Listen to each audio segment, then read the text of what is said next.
Hello guys, welcome back to my channel Edutainment and मैं हूं स्मिता सिंह, आपकी educator for code 55 human resource management and labour welfare. And we are preparing for NTA UGC NET 2022 and हम solve करने जा रहे हैं PYQs जो 2016 में जुलाई मंथ में पूछे गए थे। जुलाई मंथ में जो एग्जाम हुआ था उस बैच में पूछे गए क्वेश्चंस को सॉल्व करेंगे आज हम। एंड इससे पहले सेशंस इसके पहले सेशन जो भी मैंने लिया था उस सेशन में मैंने 2016 जुलाई में पूछे गए क्वेश्चंस की कुछ क्वेश्चंस करा दिए हैं। अगर आपने अभी तक नहीं देखा है उन वीडियोस को तो आप प्रीवियस मेरा चैनल यूट्यूब पे टाइप करके स्मिता सिंह एडुटेनमेंट या फिर एडुटेनमेंट स्मिता सिंह डालेंगे तभी भी आप मेरे चैनल को इजीली फाइंड कर सकते हैं एंड वहाँ पे मेरे सारे वीडियोस को देख सकते हैं। अगर मेरे वीडियोस अच्छे लगते हैं, आपको लगता है कि ये यूजफुल है आपके एग्जाम पर्सपेक्टिव से, तो आप अपने फ्रेंड सर्कल में भी शेयर कर सकते हैं। अगर आपको लगता है कि कोई है जो प्रिपेयर कर रहा है कोड 55 के लिए, उनको मेरे वीडियोस हेल्प कर सकते हैं, then you can share my videos and you can like, share and subscribe as well, right? So we'll move towards question number 9 because we did in the last session we did 8 question, right? So 8 questions हम कर चुके हैं पिछले session में, 9th question हम करेंगे। We are making because मेरा जो मोटो है कि विल स्टडी दी क्वालिटी, क्योंकि हम we are focusing on quality, so हम क्वांटिटी पे फोकस ना करके क्वालिटी पे फोकस करेंगे। बिकॉज अगर आप सिर्फ क्वांटिटी पे फोकस करते हैं तो आपने 20-30 क्वेश्चन या 40-50 क्वेश्चन एक सेशन में कर तो लिया, लेकिन आपको उसकी अंडरस्टैंडिंग नहीं है, तो वो पढ़ाई या फिर वो जो आपका तरीका है पढ़ने का वो सही नहीं है, क्योंकि आप एग्जाम में उन चीज़ों को रिटेन नहीं कर पाएंगे जो आपने किया है। क्योंकि क्वांटिटी में अगर आप बिलीव करेंगे तो सिर्फ क्वांटिटी में ही रह जाएंगे, क्योंकि क्वालिटी अगर नहीं है क्वांटिटी की, अगर आप मेंटेन कर पाते हैं क्वांटिटी के साथ क्वालिटी भी, तब तो ठीक है। अगर आप सिर्फ क्वांटिटी पे फोकस कर रहे हैं तो that is not going to help you out in future. So what is my perspective, what is my thought? As per my thought, I believe in both. I believe in quality and quantity as well, right? सो अभी हम short videos बना रहे हैं, आगे चल के थोड़े long भी बनाएंगे जिनमें हम दोनों को मेंटेन करते हुए चलेंगे, क्योंकि सिर्फ क्वालिटी पे फोकस करेंगे तो क्वांटिटी रह जाएगी, या फिर सिर्फ क्वांटिटी पे फोकस करेंगे तो क्वालिटी रह जाएगी। बट मेरा जो पर्सपेक्टिव है उसकी बेसिस पे चलेंगे, क्वांटिटी एंड क्वालिटी दोनों को अगर लेके चलेंगे तो हम आगे फतेह कर सकते हैं, right? So option question number 9 दिया हुआ है, match list A with list B and choose the correct answer by using the codes given. List A है, लिस्ट बी दिया गया है, लिस्ट ए को लिस्ट बी से मैच करना है। देखेंगे क्या दिया हुआ है। ऑप्शन ए क्वांटिटेटिव, हम क्वांटिटी एंड क्वालिटी की बात कर रहे थे एंड क्वेश्चन भी हमें इसी बेसिस पर मिल गया। So quantitative methods for demand forecasting of human resource in an organisation. Option B qualitative methods for demand forecasting of human resource in an organisation. Option C quantitative methods of forecasting supply of human resource in an organization, and option D qualitative methods for forecasting supply of human resource in an organization. So आपके सामने 4 options हैं, इनके सामने आपको authors की techniques दी गई हैं, उनके थ्योरीज दी गई हैं, ठीक है? तो आपको सही मैच करना है। मैं आपको दे रही हूँ 15 second for this question. Please read the question carefully and try to solve the question.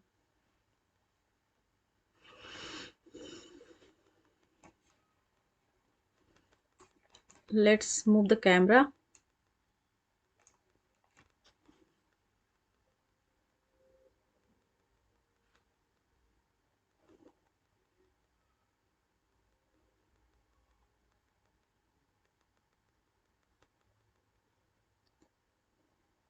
So here the correct answer for this question is option number 1.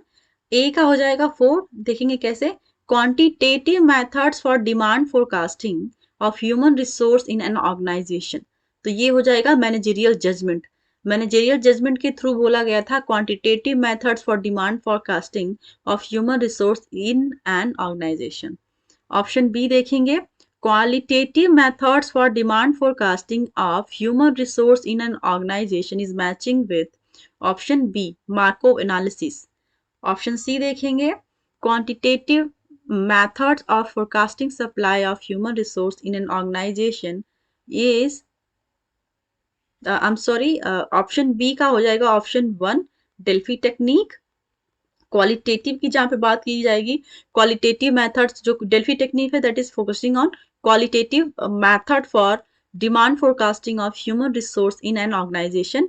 Option C देखेंगे, quantitative methods of forecasting supply of human resource in an organization is related to Markov analysis।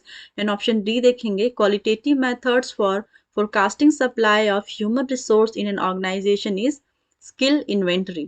सो इस तरह से हम correctly match करके हमने देखा।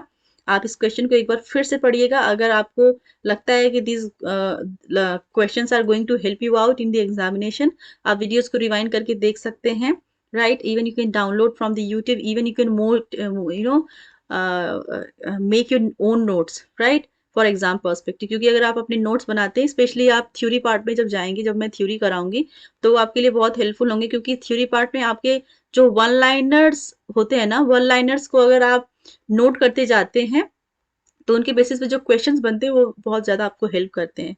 क्योंकि ये सारे क्वेश्चंस तो आपको रिवीजन करने के लिए होते हैं। आप यूट्यूब पे ही दोबारा चैनल को दे ओपन करके एंड आप क्वेश्चंस को सारे देख सकते हैं। नोट्स बनाने के लिए क्या होता है कि आपको थ्योरी से नोट्स बनाने होते हैं। थ्योरी पार्ट जो मैं कराऊंगी उससे नोट्स बना सकते हैं, जहाँ पे आपको लगता है कि ये क्वेश्चन जरूर, ये पॉइंट तो मुझे लिखना चाहिए अपने डायरी में या फिर नोटबुक में, जिससे क्वेश्चन बन सकता है, राइट, डायरेक्ट या इनडायरेक्ट। सो वहाँ पे आप अपना नोट भी बना सकते हैं, अपना पर्सनल नोट, जो आपको अपने तरीके से लिखना होता है, अपने तरीके से आप उसको पढ़ने में आपको अच्छा लगे। So let's move to the next question. Question number 10 देखेंगे।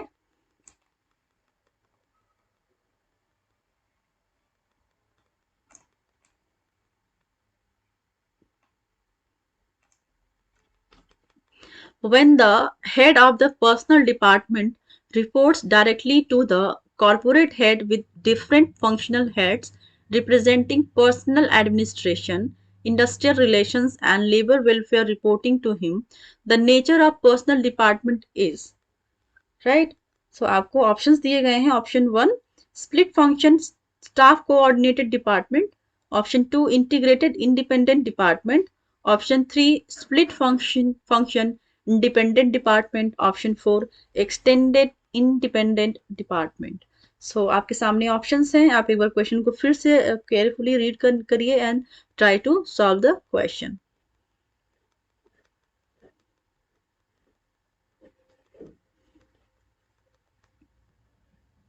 So here the correct answer for this question is option number third, split function independent department। यहाँ पे right answer हो जाएगा। क्वेश्चन नंबर 10th का third option would be the right answer.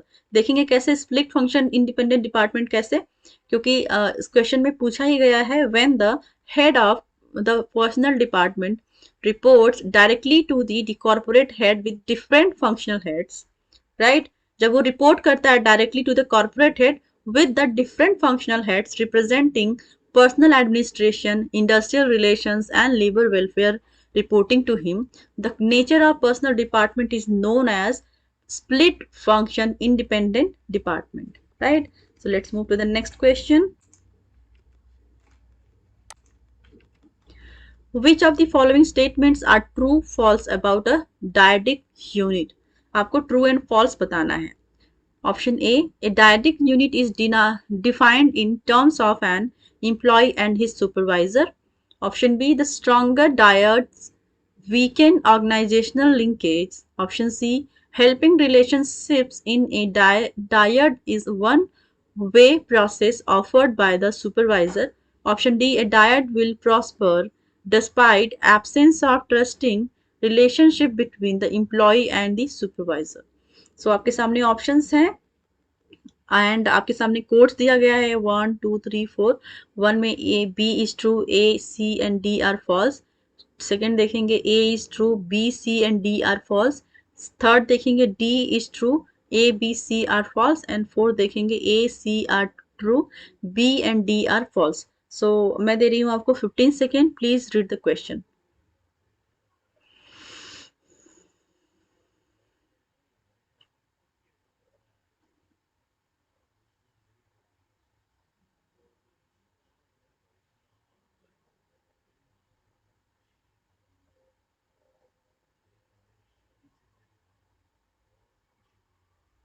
So here the correct answer for this question is option number 2. A is true. B, C and D are false. देखेंगे कैसे? A direct unit is defined in terms of an employee and his supervisor. So ये correct option हो जाएगा क्योंकि जो direct unit होती है वो डिफाइन किया जाता है इम्प्लॉय एंड सुपरवाइजर के बेसिस पे. So that would be the correct option. That would be option A would be the true. And B देखेंगे the stronger dyad weakens organisational linkage. ये गलत है क्योंकि जब कोई भी चीज स्ट्रांग होती तो किसी को चीज को वीक कैसे कर सकती है, right? A stronger dyads weaken organizational linkage. ये टोटली इनकरेक्ट हो जाएगा. वो वीक नहीं करता है ऑर्गेनाइजेशनल लिंकेज को, बल्कि वो स्ट्रॉन्ग करता है, राइट? सो यहाँ पे ये फॉल्स हो जाएगा. सी देखेंगे helping relationship in diet is one way process offered by the supervisor. ये भी गलत हो जाएगा क्योंकि डायट का मतलब ही होता है दो. तो जब helping relationship in diet is one way, ये वन वे नहीं होता, ये टू वे प्रोसेस होता है. तो ये भी इनकरेक्ट हो गया, राइट? ये भी फॉल्स हो गया. डी देखेंगे a dyad will prosper despite absence of trusting relationship between employ and the supervisor.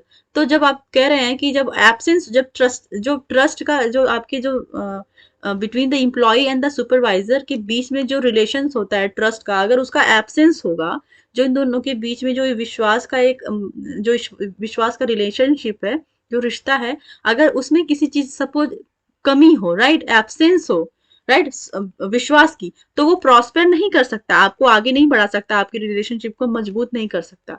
But यहाँ पे दिया है कि that a dyad will prosper despite absence of trusting relationship between employ and the supervisor. ये totally false हो जाएगा. So option A would be the true and B, C and D are false. So as per the question, option 2 would be the right answer for the question number 11. Question 12 देखेंगे which of the following statements are true false about competency mapping.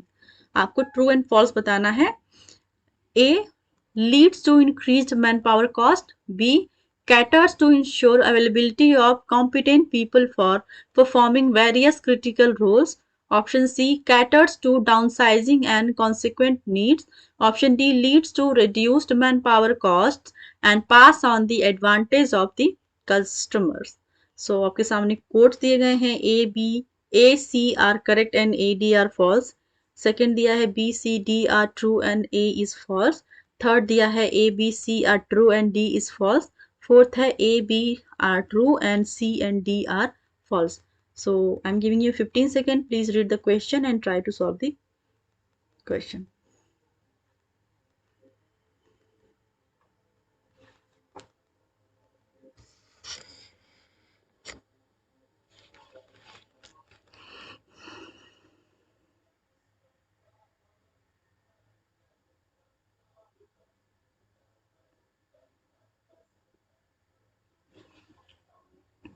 So here the correct answer for this question is option number 2. B, C and D are true and A is false. यहाँ पे A false देखेंगे कैसे. A is saying leads to increased manpower cost. ये गलत हो जाएगा. जहाँ पे बात करेंगे competency mapping की, तो competency mapping की जहाँ पे हम बात करेंगे वहाँ पे आप देखेंगे leads to increase man power cost. ऐसा नहीं है. वो जो मैन पावर की जब हम कॉम्पिटेंसी मैपिंग करेंगे तो वहां पे जो मैन पावर की कॉस्ट है उससे इंक्रीज होने का कोई मतलब नहीं. जब हम कॉम्पिटेंसी मैपिंग करते हैं तो वहां पर मैन पावर की कॉस्ट में कोई इंक्रीज नहीं होता है, right? Leads to increase manpower cost, right? तो ये आपका फॉल्स हो जाएगा. बी देखेंगे caters to ensure availability of competent people for performing various critical roles. That is true, right? And C देखेंगे caters to downsizing and consequent needs. ये भी true हो जाएगा. एंड जस्ट अ सेकेंड,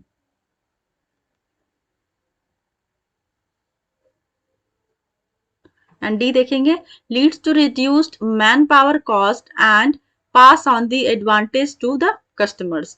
सो ये भी आपका ट्रू हो जाएगा. तो B, C and D are true. A would be the false, right? So आपका क्वेश्चन नंबर 12 का सही आंसर होगा ऑप्शन नंबर 2.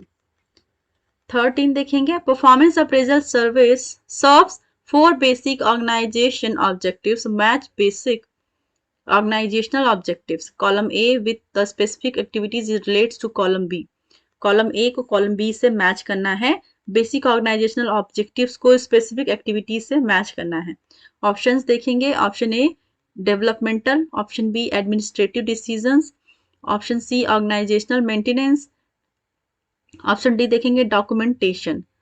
एंड 1 2 3 4 दिया गया है salary, criteria for validation, research, and third दिया है enforcement of organisational development needs, fourth दिया है identification of individual strengths and development needs. So आपको करेक्टली मैच करना है। I am giving you 15 seconds, please go ahead.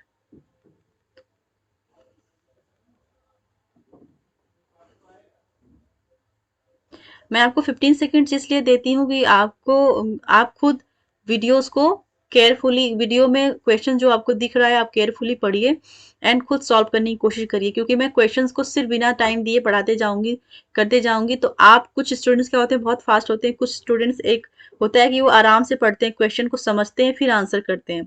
तो उन students के लिए प्रॉब्लम ये हो जाती है कि उनको बार बार वीडियो को पॉज करना पड़ता है। तो आपको बार बार पॉज ना करना पड़े वीडियो, इतना टाइम मैं खुद आपको दे देती हूँ ताकि वीडियो चलता रहे और आप आराम से पढ़ के क्वेश्चन का आंसर कर दें।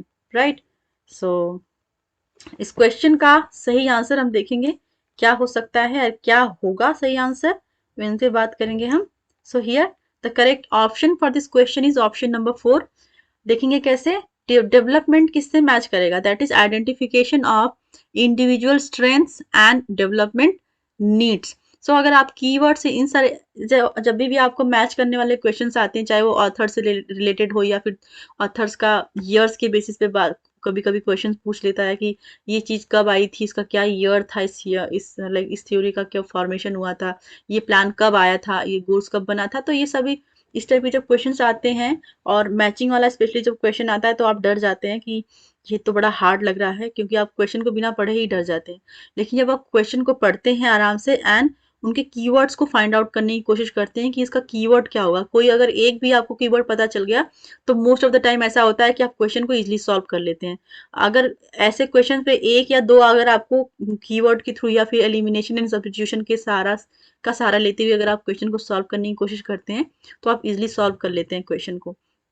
इस क्वेश्चन में हम कीवर्ड्स को देखेंगे, यहाँ पे बात कर रहा है डेवलपमेंट की, और ऑप्शन 4 में भी आप देखेंगे identification of individual strength and development needs. तो यहाँ पे डेवलपमेंट नीड्स की बात कर रहा है, तो यहाँ पे आप देखेंगे कि जो आपका option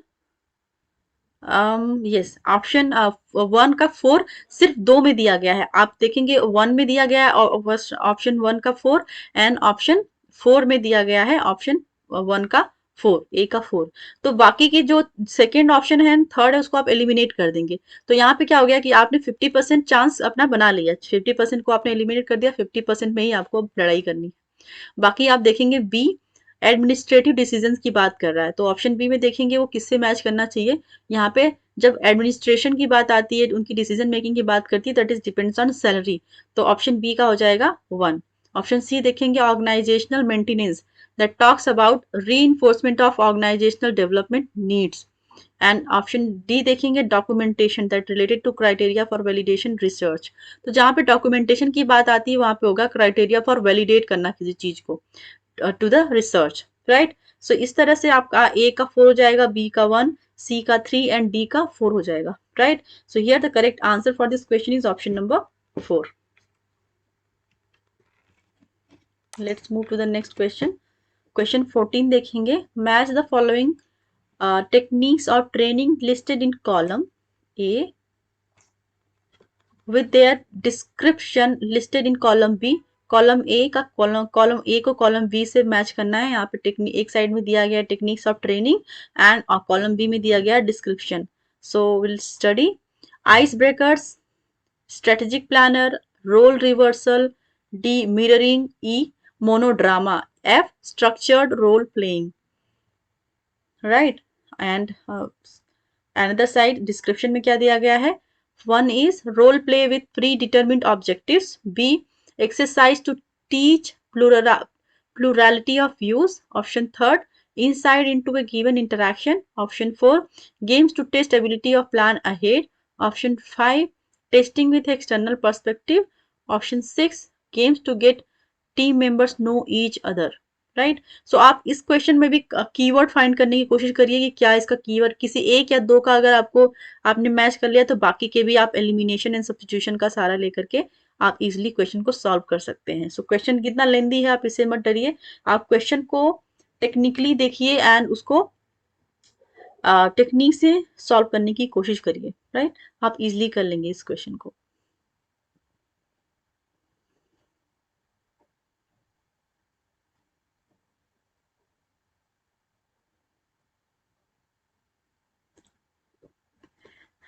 so here the correct answer for this question is option number 4।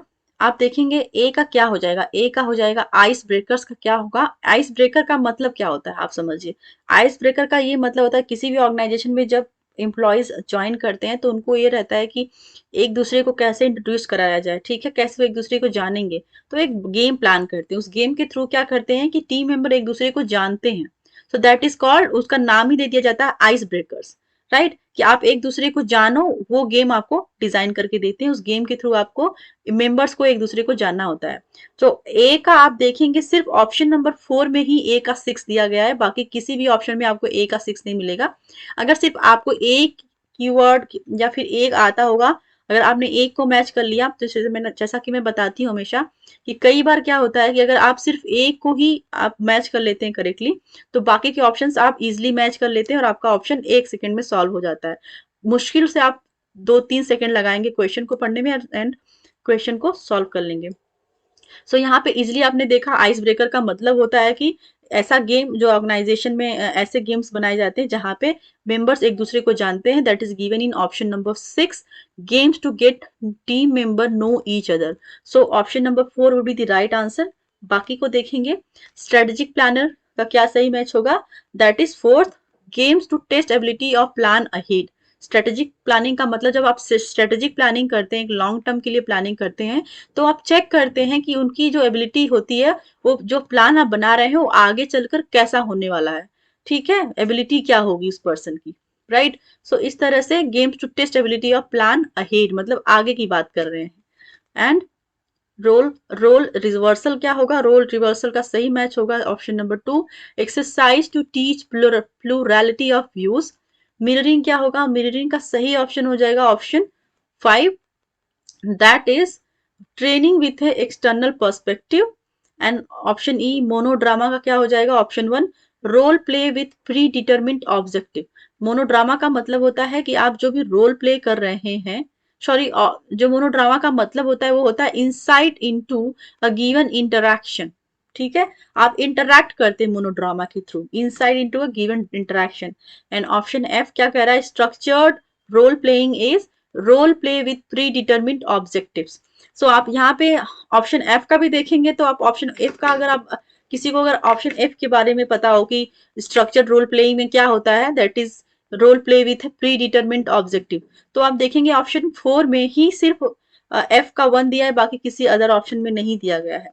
तो इस तरह से आप करेक्टली मैच कर लेते हैं। इतने लेंथी क्वेश्चन होने के बावजूद भी आपने इस क्वेश्चन को 5 सेकंड में, मुश्किल से 5 या 10 सेकंड में आपने क्वेश्चन को सॉल्व कर लिया, राइट। 5-10 सेकंड तो बहुत होते हैं, आप 2-3 सेकंड में इसको सॉल्व कर लेंगे अगर क्वेश्चन पढ़ लिया है केयरफुली तो, राइट। आपने देखा कि आइस ब्रेकर का क्या होता है, games to change team member, games to get team members know each other. And F का देखेंगे स्ट्रक्चर्ड रोल प्लेइंग का क्या हो जाएगा, role play with predetermined objectives. So अगर किसी को ऑप्शन ए का ठीक से पता हो और ऑप्शन एफ का ठीक से पता हो, दोनों में से किसी एक का भी अगर ठीक से पता हो तो आप करेक्टली इस आंसर को कर सकते थे, right. So let's move to the next question. 15th question is which of the following statements are true, false about theories of motivation? Option A, content theories emphasize the importance of inner needs in motivation. Option B, process theories assume that all employees and situations are alike and there is one best way to motivate all employees. Option C, content theories view motivation as an individual decision to act so as to put forth same given level to of effort. Option A देखेंगे quotes में, A C are true, C is A and C are true, C is false. ये option की जो formation है ना वो गलत किया हुआ है यहाँ पर, ठीक है, ऑप्शन बी देखेंगे, B C are true, A is false. Third देखेंगे, A is true, B and C are false. And A, fourth को देखेंगे, A and B are false, C is true. ठीक है, ए बी सी ही दिया गया है ना, तो जो ऑप्शन ए है आपका ना, उसमें होना चाहिए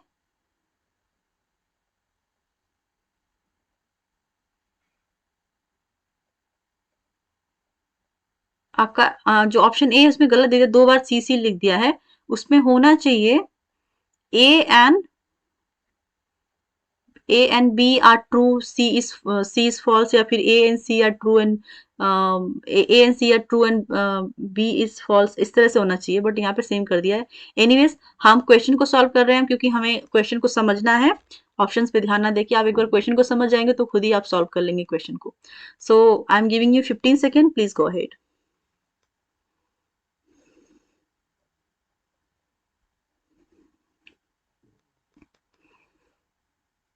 So here the correct answer for this question is option number third would be the right answer. A is true, B and C are false. देखेंगे A क्या कह रहा है, A content theories emphasize the importance of inner needs in motivation. Right, so जब आप motivation की बात करते हैं तो मोटिवेशन इनर लेवल से आता है, आपके इंटरनली आप इनर सेल्फ से फील करते हैं कि हमारे अंदर मोटिवेशन है। ठीक है, internal like motivation can be external और इंटरनल बोथ। तो जब आप कंटेंट थ्योरी की बात करेंगे तो वहां पे जो उसका इंपॉर्टेंस होता है, that is inner needs in motivation. Right, so question option क्या कह रहा है, कंटेंट थ्योरीज इम्फेसाइज, वो इम्फेसाइज करता है content theory the importance of inner needs in motivation. तो इनर नीड्स, जो इनर नीड्स मोटिवेशन होता है ना, उस पे वो फोकस करता है, उस पे इम्पोर्टेंस, उसको इम्पोर्टेंस देता है। So that is true. Option B देखेंगे, process theories assume that all employees and situations are alike and there is one best way to motivate all employees। ये इनकरेक्ट हो जाएगा क्योंकि आप कभी भी कोई भी एक ही तरीका लाइफ टाइम नहीं चल सकता है। टाइम के साथ साथ चीजें बदलती रहती हैं, लोगों के थॉट बदलते रहते हैं, लोगों की चॉइसेस बदलती रहती हैं, टेक्निक बदलती रहती है, टेक्नोलॉजी बदलती रहती है। तो आप कैसे कह सकते हैं कि एक ही बेस्ट वे होता है किसी को मोटिवेट करने का, राइट। सो ये आपका इनकरेक्ट हो जाता है, हो जाएगा। टाइम के साथ साथ चीजें बदलती रहती हैं, तरीके बदलते रहते हैं, डिफरेंट वे होते हैं मोटिवेट करने के, सिर्फ एक वे नहीं होता है किसी को मोटिवेट करने का। They are many things to motivate, they are many things to learn. So आप कह सकते हैं कि मोटिवेशन के कई तरीके होते हैं, किसी भी फॉर्म में आप किसी को मोटिवेट कर सकते हैं, राइट। सो ये ऑप्शन आपका इनकरेक्ट हो जाएगा। एंड सी देखेंगे, content theories view motivation as an individual decision to act so as to put forth same given level of efforts। so ये भी आपका इनकरेक्ट हो गया कि सेम जो कहते हैं ना, same given level of effort, आप एक ही तरह का एफर्ट नहीं लगा सकते किसी चीज में, क्योंकि आपका जो लेवल होता है हमेशा डिफरेंट होता रहता है, आप डिफरेंट डिफरेंट करते हैं, आपका हमेशा एक जैसा मोटिवेशन लेवल नहीं रहता है, अप डाउन होता रहता है, बदलता रहता है, व्यूज बदलते रहते हैं, तरीके बदलते रहते हैं। तो आप उसी तरह से इस ऑप्शन को देखेंगे, content theories views motivation as an individual decision to act so as to put forth same given level of effort, ये भी आपका फॉल्स हो जाएगा। So option A is true, B and C are false and that is given in option third. So 15th number question का हो जाएगा सही answer third. Third would be the right answer for the question. So we'll wind up the session here only and we'll continue from the next question in next session. तब तक के लिए आप मेरे साथ बने रहिए, मुझसे जुड़े रहिए। एंड अगर आपको मेरा टीचिंग स्टाइल अच्छा लगता है, पीपीटी अच्छा लगता है एंड सारी चीज़ें ठीक लगती हैं, तो आप मुझे कमेंट कर सकते हैं, मेरे वीडियोस को शेयर कर सकते हैं, मेरे चैनल को सब्सक्राइब कर सकते हैं एंड फ्रेंड सर्कल में भी सेंड कर सकते हैं। अगर आपको लगता है कोई प्रिपरेशन कर रहा है कोड 55 के लिए and that person can be get benefited by the videos, तो आप उनको जरूर शेयर करिए। एंड अगर लगता है कहीं पे भी मैं लैग कर रही हूँ, कहीं भी बहुत ज़्यादा फास्ट हो रही हूँ या फिर मैं स्लो हो रही हूँ, मुझे लगता है कहीं कहीं मैं फास्ट होती होंगी, तो अगर आपको भी अगर ऐसा लगता है कि मैं फास्ट हो रही हूँ या फिर बहुत स्लो हो रही हूँ, तो आप मुझे कमेंट करके बता सकते हैं कमेंट सेक्शन में। I will work on that. Alright, so thank you very much for watching me.